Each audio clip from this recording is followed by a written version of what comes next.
அன்புமணி ராமதாஸ் அவர்கள் மயிலாடுதுறை பாராளுமன்ற உறுப்பினரான என்னை மிக மோசமாக, கேலியும் கிண்டலுமாக, நக்கலும் நையாண்டியுமாக ஒருமையில் பேசினார்.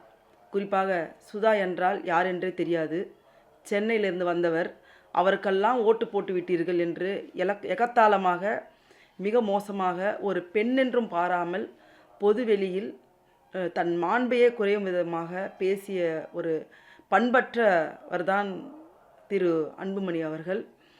சென்னையிலிருந்து வந்த எனக்கு ஏன் வாக்களித்தார்கள் என்று மயிலாடுதுறை மக்களை பார்த்து கேட்டார். ஆனால் சென்னையிலிருந்து தான் சௌமியா அன்புமணி அவர்களும் சென்னையிலே பிறந்து சென்னையிலே வாழ்ந்து கொண்டிருக்கின்ற சௌமியா அன்புமணி அவர்கள் தருமபுரியில் போட்டியிடலாம் என்றால், சென்னையில் வாழ்ந்து இன்றைக்கு மயிலாடுதுறை மக்களோடு அவர்களோடு வாழ்ந்து கொண்டிருக்கின்ற எனக்கு போட்டியிடுவதற்கு எந்த தகுதியும் கிடையாதா? ஒருவேளை வன்னியகுல சத்திரிய சமூகத்திலிருந்து, வன்னியர் சமூகத்திலிருந்து இந்திய தேசம் சுதந்திரம் அடைந்த பின்பாக முதலாக பாராளுமன்றத்துக்கு சென்ற ஒரே பெண் உறுப்பினர் என்ற முறையில் அவருக்கு வைத்தெரிச்சல் இருக்கலாம். அதையும் தாண்டி தொடர்ச்சியான தோல்விகளை தமிழக மக்களும் வன்னிய சமூக மக்களும் இன்றைக்கு பாட்டாளி மக்கள் கட்சியை சார்ந்த அன்புமணி ராமதாஸ் அவர்களுக்கு பரிசாக அளித்து கொண்டிருக்கின்றார்கள். வன்னிய மக்களை அவர்களின் முன்னேற்றத்திற்காக, அவர்களின் கல்வி முன்னேற்றத்திற்காக, பொருளாதார முன்னேற்றத்திற்காக, அவர்களின் இடஒதுக்கீட்டுக்காக போடுவேன் என்று துவங்கிய அந்த இயக்கம் என்பது இன்றைக்கு சுயநலமாக செயல்பட்டு கொண்டிருக்கின்றது. அந்த இயக்கத்தின் நோக்கத்தையே அடகு வைக்கும் விதமாக ஒவ்வொரு தேர்தலிலும் அவர்களுடைய செயல்பாடு வன்னிய சமூக மக்களை உற்று நோக்க வைத்திருக்கின்றது. இன்றைக்கு வன்னிய சமூக மக்கள் வட மாவட்டங்களில் பார்த்தீர்கள் என்றால் அடர்த்தியாக இருக்கிறார்கள். அவர்கள் கடந்த கால தேர்தல்கள் எல்லாம் இந்தியா கூட்டணியை சார்ந்தவர்களுக்கு, இந்தியா கூட்டணிக்கு தான் மிகப்பெரிய அளவில் ஆதரவு அளித்தார்கள், வாக்குகள் அளித்தார்கள். குறிப்பாக மாண்புமிகு தமிழக முதலமைச்சர் அவர்கள் மீதும் நம்பிக்கையும், இளந்தலைவர் ராகுல் காந்தி இந்த தேசத்தின் பிரதம மந்திரியாக வர வேண்டும் என்ற எண்ணத்தோடு வன்னிய சமூக மக்கள் எல்லாம் நடந்து முடிந்த நாடாளுமன்ற தேர்தலிலும் வாக்களித்தார்கள். இவர்களுக்கு ஒரு இடத்தில் கூட வாக்கு கிடைக்கவில்லை.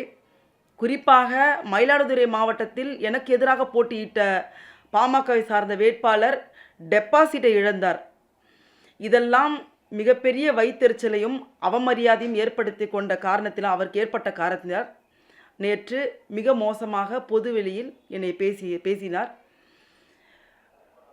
பல ஆண்டுகளாக வன்னிய சமூக மக்கள் மத்தியில் ஒரு மகத்தான தலைவர், நேர்மையானவர், தைரியமானவர், துணிச்சலான அண்ணன் காடுவெட்டி குரு அவர்கள் உடல்நிலை சரியில்லாத பொழுது அவரை மருத்துவமனைக்கு அழைத்து சென்று சிறு தொகையை கொடுத்திருந்தால் கூட அவர் உயிரை பிழைக்க வைத்திருக்கலாம்.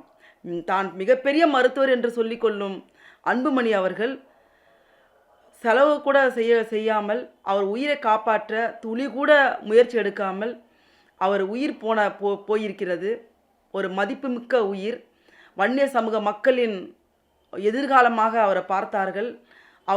வன்னிய சமூக மக்களின் நம்பிக்கையாக அவரை பார்த்தார்கள். இன்றைக்கு ஒட்டுமொத்த வன்னிய சமூக மக்களின் மனதில் ஒரு கேள்வி, ஒரு வலி, ஒரு வடு இருந்து கொண்டே இருக்கின்றது. காடுவெட்டி குரு அண்ணன் அவர்களை நீங்கள் காப்பாற்றிய தவறிய விஷயம் இன்னும் ஒவ்வொரு வன்னிய சமூக மக்களின் மனதிலும் வடுவாகவே இருக்கின்றது. அந்த சமூக மக்கள் உங்களை மன்னிக்கப் போவதில்லை. ஏனென்றால் வன்னிய சமூக மக்கள் பொருளாதார ரீதியாக பின்தங்கியவர்கள், கல்வி ரீதியாக பின்தங்கியவர்கள், அப்பாவி மக்கள். அவர்கள் உங்களை நம்பி உங்கள் பின்னால் வந்தார்கள். ஆனால் அவர்களுக்கான எந்த ஒரு முன்னேற்றத்திற்கும் நீங்கள் செய்வதற்கான ஒரு துரும்பை கூட கிள்ளி போடுவதில்லை.